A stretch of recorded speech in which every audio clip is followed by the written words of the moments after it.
What's going on, guys? So today we're talking about investing in alternative or renewable energies. Now, before I get into this, I know a lot of people are going to say right now, is this a good thing to invest in short term? In short term, I would say no, because due to the current administration, as I'm sure you know, Trump is more supportive of coal and resources that are more, I guess, worse for the environment. I know there were some arguments on that on my other video, so I'm not going to get into a discussion about coal. All I'm going to say is renewable energy is maybe not the best short-term investment under the Trump administration. But long-term, it is my honest opinion that renewable energy is not going anywhere. And while right now, you have to consider the fact that in North America, we've had 2 relatively mild winters in a row. So that really has driven the price of gas down. So right now, we're not struggling for energy. You know, we're able to generate pretty cheap. And it's only when we have really bad winters that the price goes up so much. And when the price of gas goes up and when the price of oil goes up, the generation goes up as well, the cost to generate electricity. And that is when alternative energies are more cost effective or cost comparable. So right now, alternative energy is not the biggest topic of discussion because we've had 2 mild winters in a row and energy prices are relatively stable right now. And in fact, in many places, they're actually lowering them.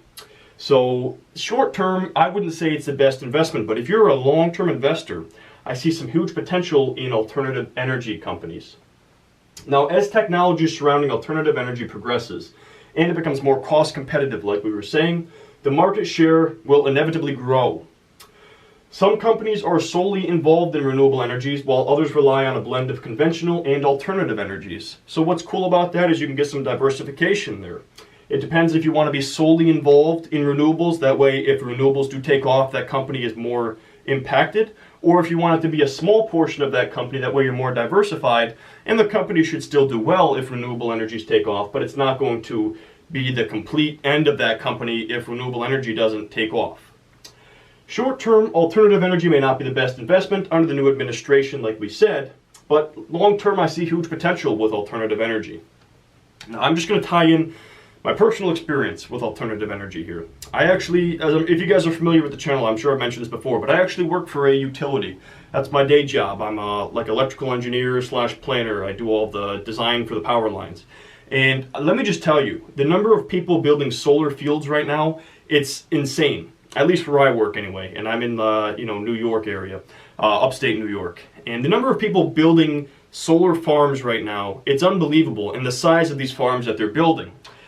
And so, in my opinion, based on what I'm seeing with the number of people applying to, because you can't just build a solar farm, you actually have to apply, there's a process to it. But based on the number of people that I see building and financing these solar farms, I don't see renewable energies going anywhere. In fact, I see them becoming a huge energy source for this country, especially when energy prices go higher again. Maybe we have a really cold winter and the price of gas goes way up and the price of electricity goes up because a lot of electricity is generated with oil or gas, and I think coal is actually used a lot to generate electricity as well. But a lot of gas is used in the generation of electricity, and obviously we heat our houses with natural gas too. So that has a large impact on the cost competitiveness of conventional energy versus renewable energies, is how hard of a winter we have and how much gas we're using. So I basically have 3 stocks that I want to discuss, and I got the first 2 up here. We'll go to the other one in a second here. But these were 3 stocks that I like for different reasons, and I'm going to tell you guys about them right now. The first one is a company called NRG Yield Inc. They trade on the New York Stock Exchange under the symbol NYLD. This is a dividend growth-oriented company, and their current dividend payout is 5.85%, which is fantastic. That is a wonderful dividend. They own, operate, and acquire renewable / geothermal as well as conventional power generation facilities. Now, I couldn't get great information on their actual energy portfolio. In fact, the information I was able to find was back from December 31st of 2015. So it's about 15 months old. So it may be different now, but as of December 31st, 2015, it said they had a total energy portfolio of 4,559 net megawatts, and of that, 124 was geothermal. I'm not sure if of that total, I would imagine more of that is involved in solar and possibly wind and other renewable energies. But all I could find was their total megawatts as far as how much they're producing and then what they're producing with geothermal. Now the stock fell to $14.50 a share post-election. pretty much all three of these stocks and many renewable energy stocks fell post-election of Donald Trump because they knew that there was going to be less regulation on coal companies and there was going to be less subsidizing of alternative energy companies. But it's rallied since then, and it's come back to $18 a share as of February 2017. And this is obviously an attractive dividend stock because of that 5.85% dividend yield. And right now their price to earnings ratio is 29. We just did that price to earnings ratio video, so I'm probably going to be tying in price to earnings ratios from now on when I'm looking at a stock, just so you guys can use that as a metric to compare. Basically, it's a good way to compare the companies with each other. Like I said, you don't want to compare the PE of a utility stock with the PE of a technology stock. It only really works within that industry. But we can use it as a good metric to compare these utility stocks with each other.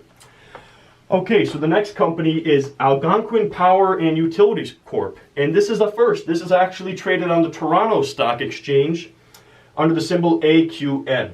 I hope I pronounced Toronto right. I think there's no T in there, but as you guys know, my pronunciation is like my strong point.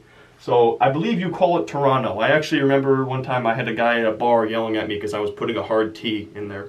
So I believe there's no hard T. It's Toronto. But let me know if I'm wrong. This is a renewable energy and regulated utility based out of Oakville, Canada. They're involved in the generation, transmission, and distribution of utility assets in North America, and they do supply people in the United States with energy as well. So they're not just doing business in Canada. They're also in the United States. Now their energy portfolio was a little more clear-cut. I was able to get some better information on them. So they have 120 megawatts of hydroelectric. They have 1,050 megawatts of wind, which is obviously their dominant renewable energy source here. Then they had 40 megawatts of solar and 335 megawatts of geothermal energy.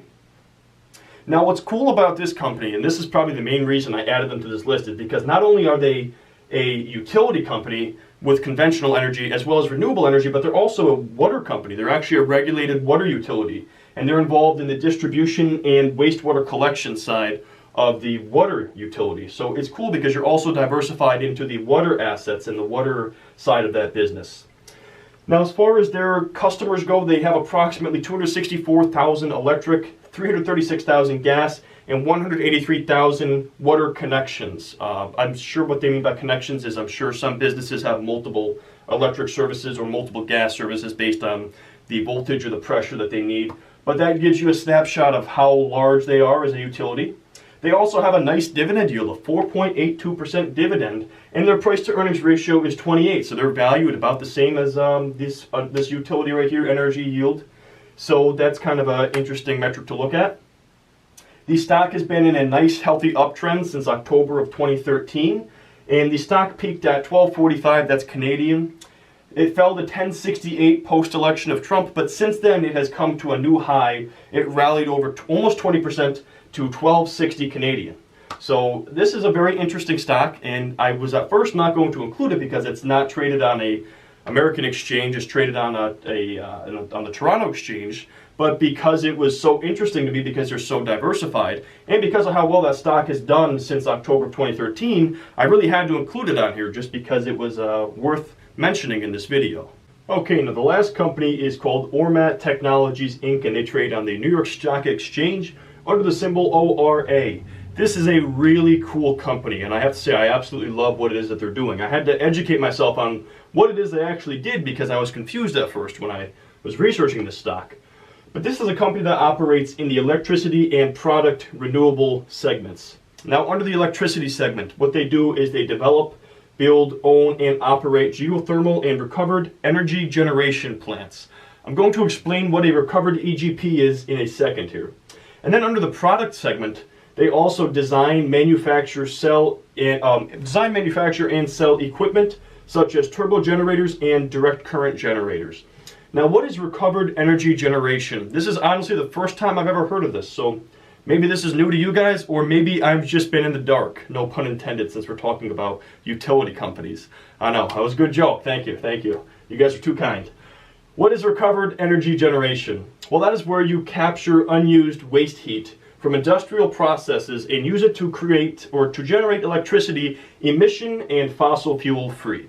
Now, one could argue that the actual industrial processes are very high as far as emissions and the amount of fossil fuels they're using. But the thing is, they're going to be using those resources, they're going to be using fossil fuels and generating emissions regardless, because they're going to be operating no matter what. But if you can take that excess heat that's being lost and use that to generate electricity, and that company is then able to backfeed that back onto the grid, and they're able to get money from that, basically saving them money or earning them extra money, that is a huge benefit for that company, and it's also a form of renewable energy.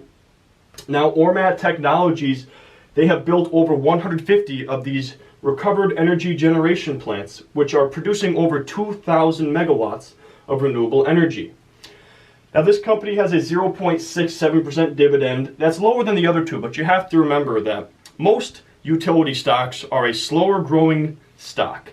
And in order to keep investors involved in those stocks long term, they generally will entice investors with a high dividend. Now, this company, as we can see, it's up over almost 40% from the last year. That's significantly more than the last two that we looked at because it's a faster growing company.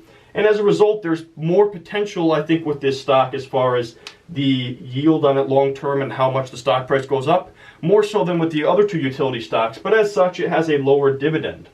Most utility stocks pay you that high dividend to keep you interested, and the stock grows more slowly over time. They're in most cases, they're a very stable investment. A lot of people like investing in utility stocks because they're a stable, well-established company, and a lot of them that are also regulated utilities, that's a big plus too, because they're doing their business no matter what. And the fact that they're regulated is generally because they're so large, they would be considered a monopoly otherwise. So in our case, the Public Service Commission steps in and regulates that utility to make sure that we're following appropriate business practices and pricing everything accordingly.